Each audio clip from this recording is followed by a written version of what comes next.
Hello, I'm Dale Matthews, and I'm joined by Mike Jones. Hello, Mike. Hey, how you doing, Dale? I'm okay. Well, I went to the weekly business session that happens every Wednesday with the commissioners, and we ended up listening to a presentation from the Small Business Development Center. They're all over the country. And from the Illinois Valley Community Development Organization, the people who brought you 214 full-time family wage jobs that are permanent after wheelchair ramps are put in. And that was the first one was Ron Goss, and the second one was Kenny Hauk. And so we're going to play back excerpts.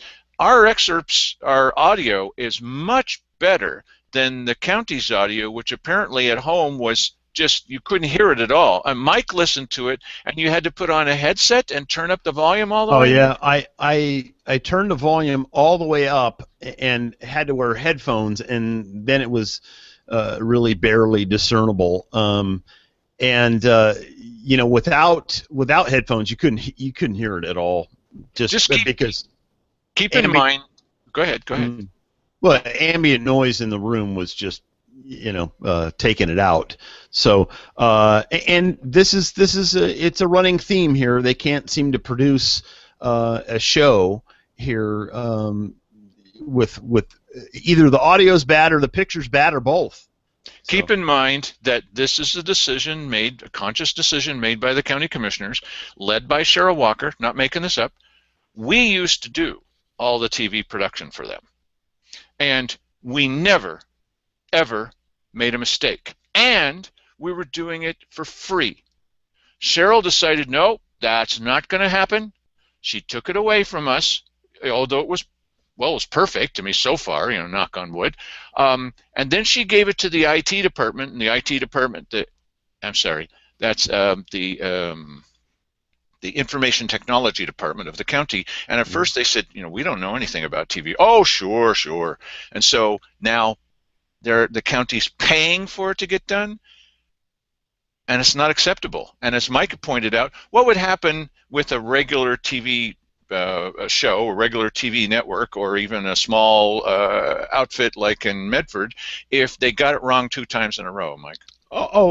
they would fire everybody involved. Well, first of all, because they care about their product, they probably monitor it, and they have a bunch of other people monitoring it.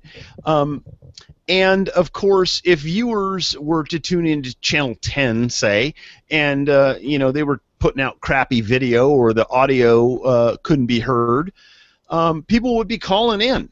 But there's no contact information to, there's no one to call if the weekly business session is not working properly.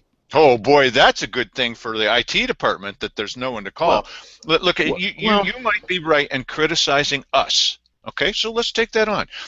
You might say, occasionally your audio seems to be a little lower, and every once in a while Mike freezes up. Well, that's fair.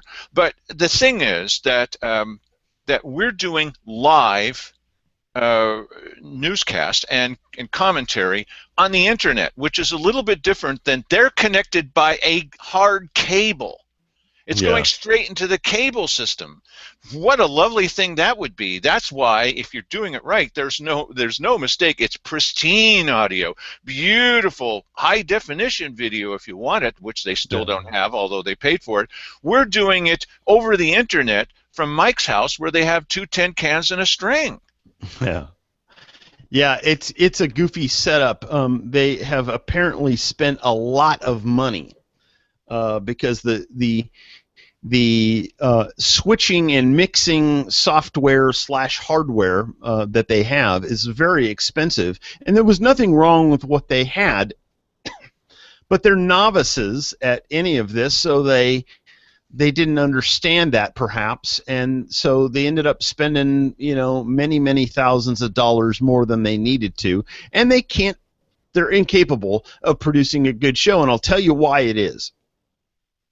It's not that these guys cannot be competent at it, because they're obviously trained in IT, they understand computers and things like that. They don't care. If you love something if you care about it, you are going to go through the motions to make sure that you're doing a good job. And these people clearly don't. I had to So, get up every night before midnight and go down there and switch things over at midnight 7 days a week. We did it completely for free. We were doing it not because we were paid. It's free. And the reason we were doing that is because we care about this and we wanted it to be right. And it's not right now, and they prefer to pay a bundle of bucks and have it. Oh, don't get me started. So, look, here's what happened at today's a weekly business session. It started off with a guy from the Small Business Development Center. You're going to see so much of this. Cheryl is insisting that everybody comes in and backs her up with her idea of economic development, which includes things like giving away contracts and stuff like that. So next week we get to see Show Ready. Oh boy, everybody's favorite people. So get prepared for next Wednesday. But what happened today is the fellow from the Small Business Development Center started in, and then Keith Heck interrupted him, and we'll tell you why in a moment. Why don't you go ahead and play that audio? We have good audio. Just going to go through the slideshow. My portion, as you noted, go ahead. We'll stop 1 minute. I forgot this. I had it sitting right here too. Yep. You mentioned the slideshow, and I went, okay, I forgot to mention. If a person wants copies of the slide projections and whatever might be presented at the weekly business session, they are public documents, they're not private documents. You can certainly get a copy of them. All you need to do is ask. Now, if you ask, understand that when we leave here, we go back to the office. The minutes need to be typed up. The minutes are then reviewed by all three commissioners. They have to sign off on them, make whatever additions or corrections that we see necessary. Then they are sorted through, looked at, finally approved, and then it gets on to the material that you can now receive. The notes or the minutes or the unedited minutes that might have mistakes in or whatever, those are not available, 10 minutes after this meeting closes down. So usually, depending on how quickly all three commissioners can check off on it and sign off on them, they are made available at that time. They're put in the minutes of the formal minutes. No, they're not. Of the weekly business session, but that does not probably occur for 3 to 4 weeks after this meeting. But they will be made available and are available to anybody who asks for them. And you know what? This is a direct shot at Sandy Casanelli, because Sandy Casanelli right now has been requesting a PowerPoint presentation that occurred like a month ago, and they're giving her the runaround. So Keith is just going, well, he's explaining why it takes so long for them to deliver on this kind of stuff. And it's the stupidest thing in the world. If somebody asks me for a document that somebody submitted to me, and I had the legal obligation to give it to them, I go, hey, you know what? While you're on the phone right now, I will attach that to an email, and look in your inbox right now. There it is. I mean, this is not difficult stuff, but they want to be difficult, and they're doing it for a reason. They don't want transparency. Understand this about your government. They don't want to be transparent. They want to jack you around. They want to make it difficult for you so you'll stop doing it. Well, one of the reasons we know that is because Cheryl pointed out that simply putting in request for such documents is intimidating. Intimidating?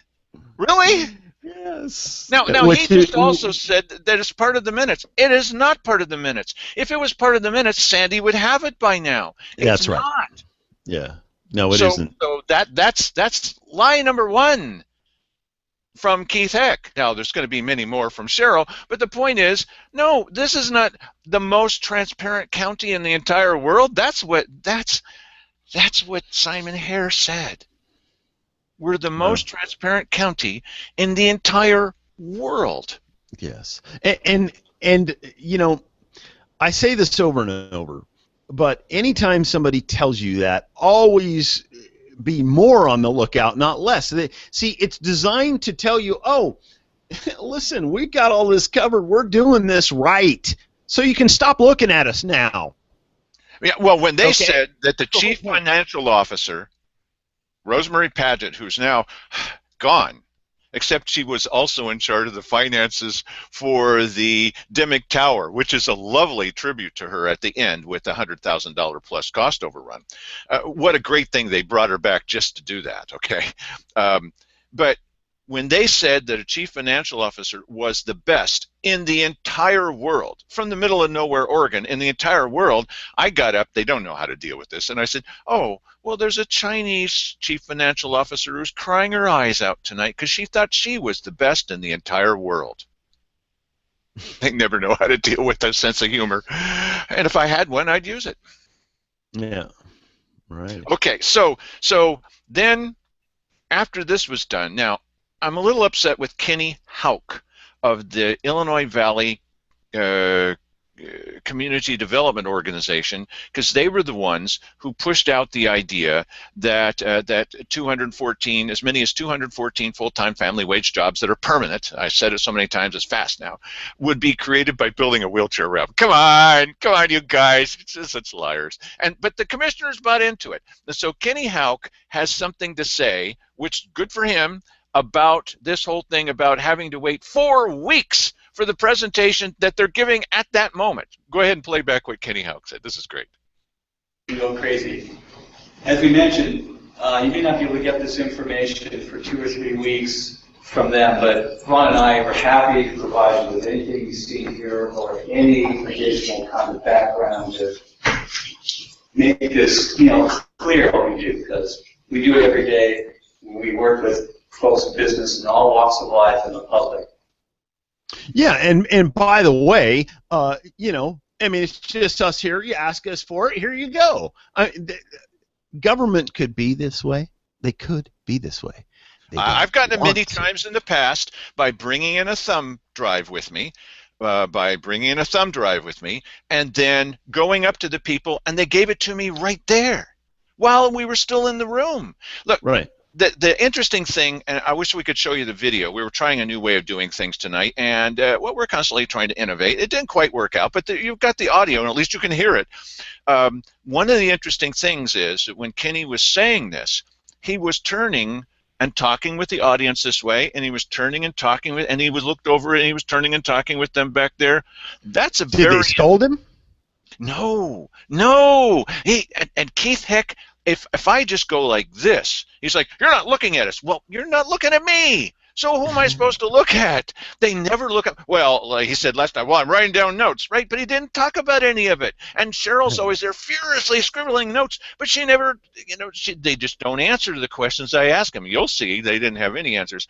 But Kenny is turning around and talking with people around there, no problem, because they're invited guests. See, we're not. We're just the bosses. We're not invited guests. And so because they treat us so poorly, why, they'll just get all over our case. Yeah, you've heard enough of that. Okay, so here is the next excerpt from today's weekly business session. Go ahead and play this one. Which is yours truly. That's correct. Well, it's me. Yeah, it's me. Yeah. Now, I'm going to keep track of the lies. Good to know who you're talking about. I used to respect the IVCDO. These are the same people that suggested that if you help them build wheelchair ramps at a state park, that will end up at 214 full-time family wage jobs, the lowest possible point for these commissioners, because they approved it. And they said they believed that could be possible. There are many good things that are happening in the county, and one of the good things is we keep track of the times when we've been lied to by county commissioners, especially on a show like KJO's, where the commissioner comes in and talks about what's happening. And this letter that's being signed today is linked with the $600,000 for software that, instead of being spent on something that we really need, like an emergency situation with law enforcement, was spent on software that doesn't talk to any other software in the county. And we warned you that this was a bad idea. And we warned you that because we're on such a precarious hanging by our fingernails kind of deal here that we should be early adopters of unproven software. But you decide to do it anyway, and now there's no mention by Keijo about 600,000. There's no mention by Jim Moore in the Daily Courier about the 600,000. That's how come we know what this is about. And here's what was said by Cheryl Walker yesterday on Keijo. They changed the types of programs they were supposed to be providing. That's false. And it's ended up being something that's not really compatible. No, it didn't end up that way. It was that way from the beginning. And if the idea is that they've changed, Manatron has changed the types of programs they're providing, the reason that we know that's false is, one, checking with Manatron, and two, why would they be allowed to rebid on this same contract that we're now canceling? If they change the types of programs they're offering, Ms. Walker, then it's impossible for them to offer an alternative. Where are we going to go next? That's the big question, because our original software was from Manatron. And now we're not going to be able to work with them anymore. Chuck asked, well, will this switch save us money? Thank you for that, Chuck. Good journalist. And Cheryl Walker said, we have another provider. No, we don't. Not according to legal counsel, we don't have another provider. Why did Cheryl Walker say we have another provider? It's just our little hobby catching the lies. And I think it does provide some savings. It does provide some savings? Where does it provide some savings? We just sit back and catch the little lies. Finally, Cheryl Walker said the program we're getting now has more public access. The one we're getting now, we don't have one. It's one lie after another. That's amazing how you can communicate telepathically to the audience. It's one lie after another. It's one lie after another. And I'm listening, and in a period of just a couple of minutes, she says 5 big lies. We don't have any other software company in the waiting. And when she says, oh, well, the reason behind it is that they don't do that kind of software, then why the heck would we allow them to rebid? Of course they do that kind of software. They just do it poorly. You just, you're way too hard on these people. That was just a those were misstatements. There's nothing malicious going on here. Those were just misstatements. They're trying to cover up, and the reason why this wasn't described, as you remember, the 600,000, that wasn't in the Courier. It wasn't on Keijo. It wasn't mentioned here. Nobody mentioned that. No, listen. The big headline is that. We spent $600,000 on software a couple years ago, and it's a complete failure. Just That's like right. Everything else that we've done is a complete failure. This, too, was a complete failure. Well, and their biggest projects have been failures. So not everything has been a failure, but they're really big projects like the thing out at the airport. They had these guys. Larry Graves said, I vetted them. Well, apparently you didn't do a very good job because they're not paying anything. They haven't done anything. They haven't paid anything. Well, Simon Harris says, well, let's not look into them. We don't need to know their past. Really, Simon? And you know what? There are many that are convinced that is still going to get airborne and produce great results, and I wish them good luck. I don't believe any of it. I'll tell you, without concrete proof with these people. Now, I've seen enough. I've been watching. The thing is that every one of us needs to be at least have a low information voter level of knowledge on what's going on in Grants Pass. What we have now, for the most part, with most people, is far below that. So now Dale and I are steeped in this all the time, and so I see one situation after another. These people are incompetent. They're not capable of running the county properly or, in a fiscally sound manner.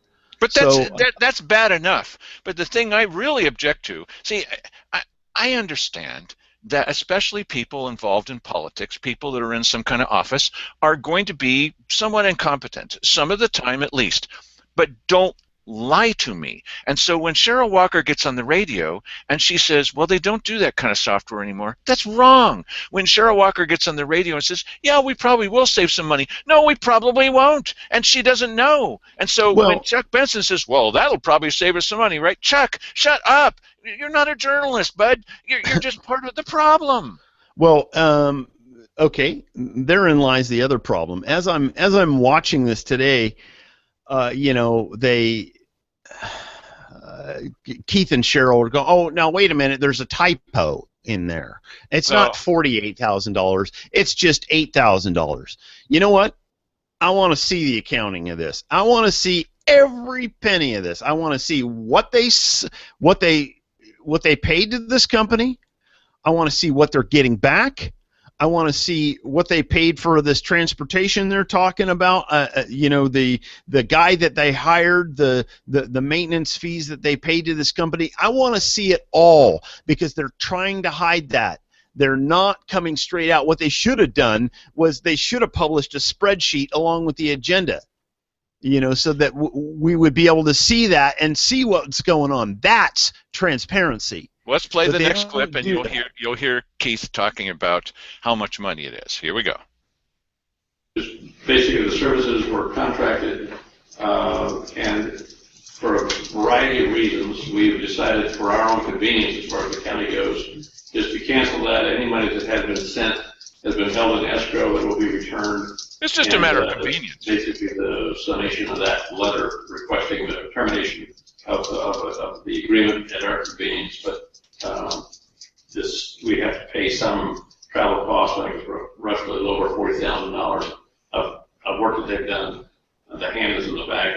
Why don't you come up and let us know what this is all about and do it from the This is Connie Roach coming up. The official side. I Roach, Josephine, out assessor, a little shorter. We signed the contract in 2012, and at that time we knew that they had to work on Oregon compliance for software, portion of the software, and that's still a work in progress. And we felt it was in the best interest of the county to just back off before we were deeply involved financially. We just felt it was a prudent move. The only thing that we are recognizing is about $8,000 in travel expenses. And other than that, we're requesting that all the funds that are at escrow be returned. And then we'll just step back and look again in about 3 or 4 years as to what our options are. Okay. Now, there's so many things. One, she says something about the software of the software, but beyond that, go ahead. I was taking a couple of notes here, and Keith said that there was $40,000, and then she said, and he also said any funds that had been paid to them be returned. And he said that there was, except for like $40,000 worth of work they did. Then she said $8,000. What does that tell you? These commissioners have no idea. They have no idea. Oh, it's just $40,000. They have no idea. He also said that they're requesting a return of the funds that are in escrow. Okay, you got to parse all of this very, very carefully because they're making little leaks and alluding to different things, but you're never going to know until you dig. And so, of the funds left in escrow, what funds are no longer in escrow because they've been paid out to this company? That is not specified, and it needs to be done, and people need to talk about this out in the open. Why do we have to be so careful with these guys? Shouldn't we just take at face value what they say? No, and the reason why, let me give you an example. Here, so I asked 5 questions, right? What did you hear as an answer to my first question? Mike? Mm-hmm. What did they answer to my first question? I don't know. Nothing. Okay, that's why I didn't know. What did they answer in my second question? Nothing. What about the third or the fourth or the fifth question? Am I getting any, I mean, I'm there. And I'm I actually don't. looking at them. Yeah, no, they didn't. They didn't say. Well, of course, they generally never answer you directly unless you've really ticked them off. But they usually save those comments until afterwards. But I don't even think that they said anything to you about that because Nope. I'm pretty sure they just don't want to talk about this anymore. They do not want to talk about this. This is why they said, oh, we're doing this at our convenience. She said it twice. This is a convenience matter? Really? Really? You mean taking the $600,000 that ought to get her booted out at the next election? She is coming up for re-election, by the way. I hope you know how to vote on this. And the whole idea that we're now doing this, we're doing it for our convenience, Mike. It's just a matter of convenience, really. I mean, that's all that it is. Just Right. convenience, everybody. Okay, play the next one. Are economic development regions all over the state, and the Jackson-Josephine County one is Southern Oregon Regional Economic Development, Inc. It was an organization formed by Jackson and Josephine County to develop economic opportunities within the region.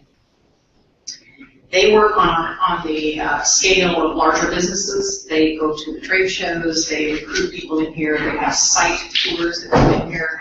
At least once, usually twice a year, that they come in. They meet with us. They bring people here. In 2014, of the 53 jobs created with subready loans, 30 of those were in Josephine County. Pay attention to these numbers.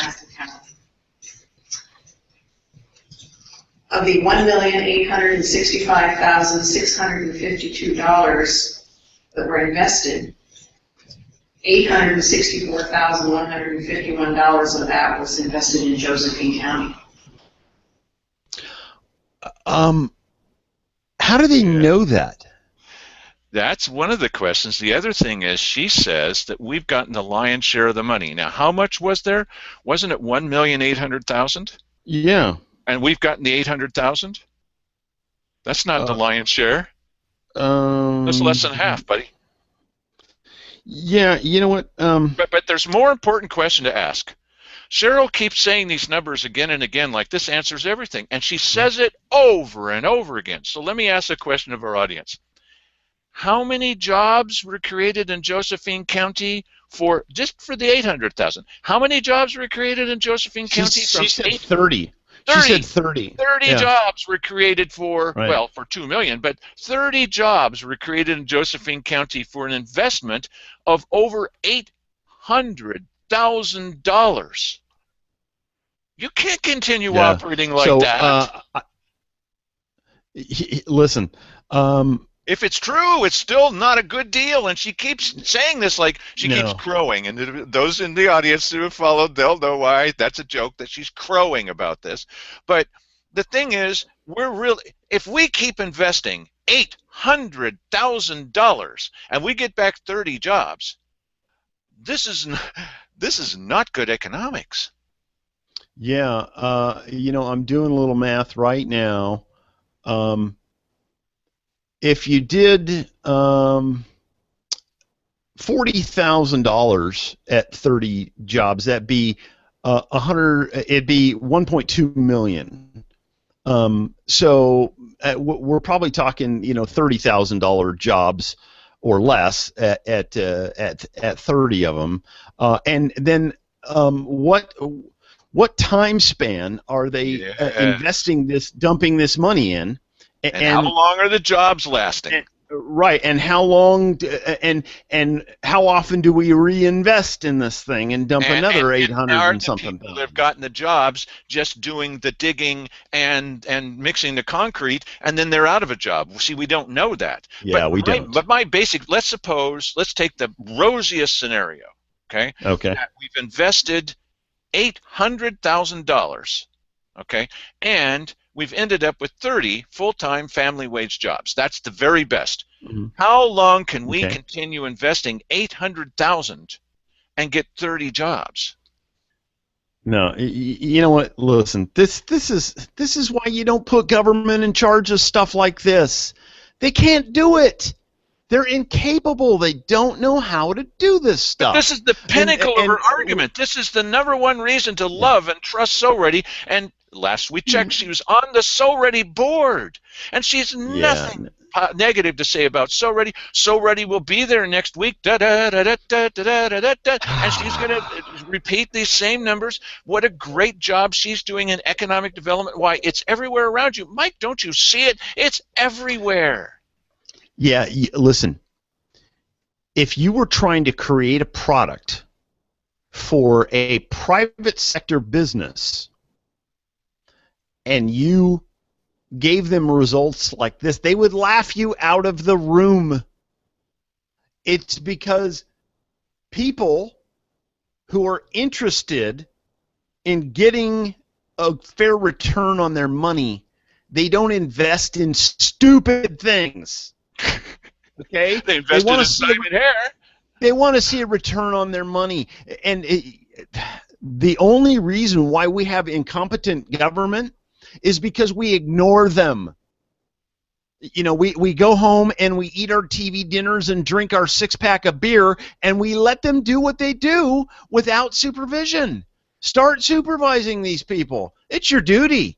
You know, and it's not that hard to do. And listen, Dale and I are doing half of the legwork for you. You don't have to listen to everything we say. Watch it for yourself. On some occasions, you'll be able to catch that on the internet or cable TV if they happen to, you know. If they play back the audio so you can hear it. Yes, if they do it decently. Other than that, you could actually show up. I mean, that puts you a couple of steps above lower information voter. Yeah, just by but Mike, now how are people going to show up when it's at 9 o'clock in the morning on a weekday, on a Wednesday?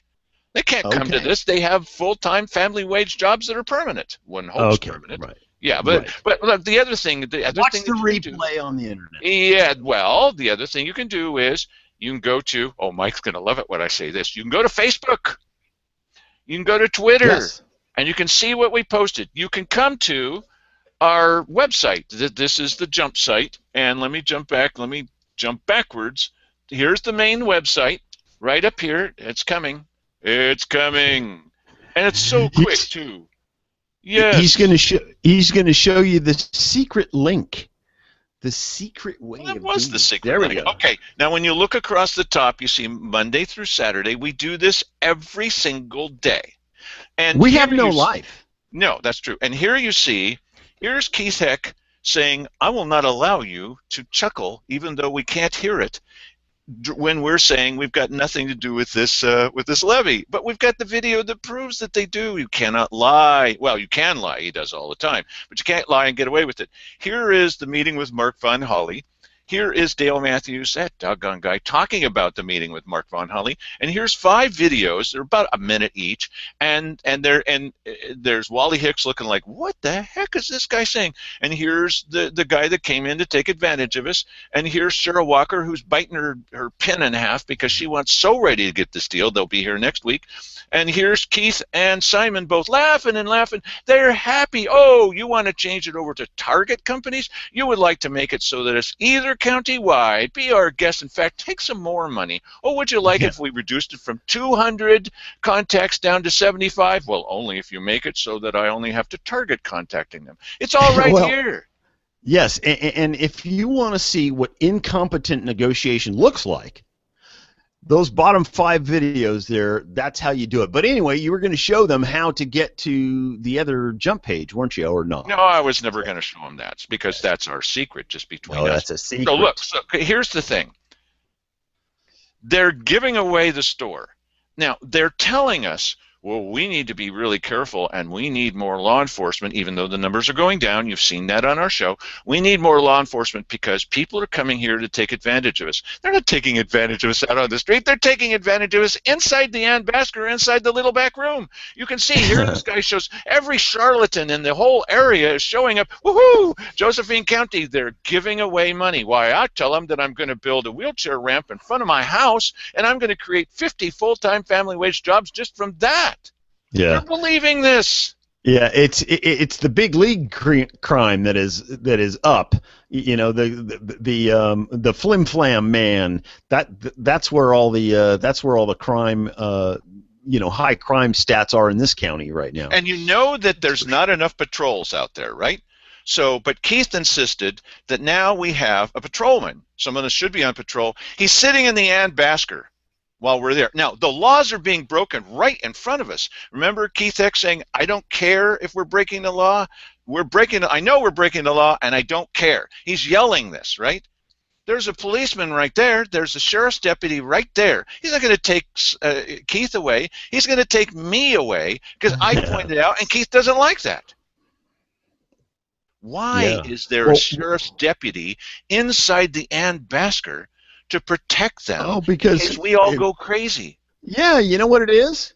No, there's been a new alert out that right wing hate groups are the new terrorists to look out for. So they're on patrol for them in the Ann Basker Auditorium. Aren't these guys supposed to be conservatives and right wing? How come they keep spending money? Listen, I grew up as a Democrat. And I was told that people on the right wing, the conservatives, didn't like more taxes and didn't like unlimited spending. That's all that these guys do. Why would anyone in the Republican Party be backing two of these guys who purport to be Republicans when they're tax and spend liberals? I don't get it.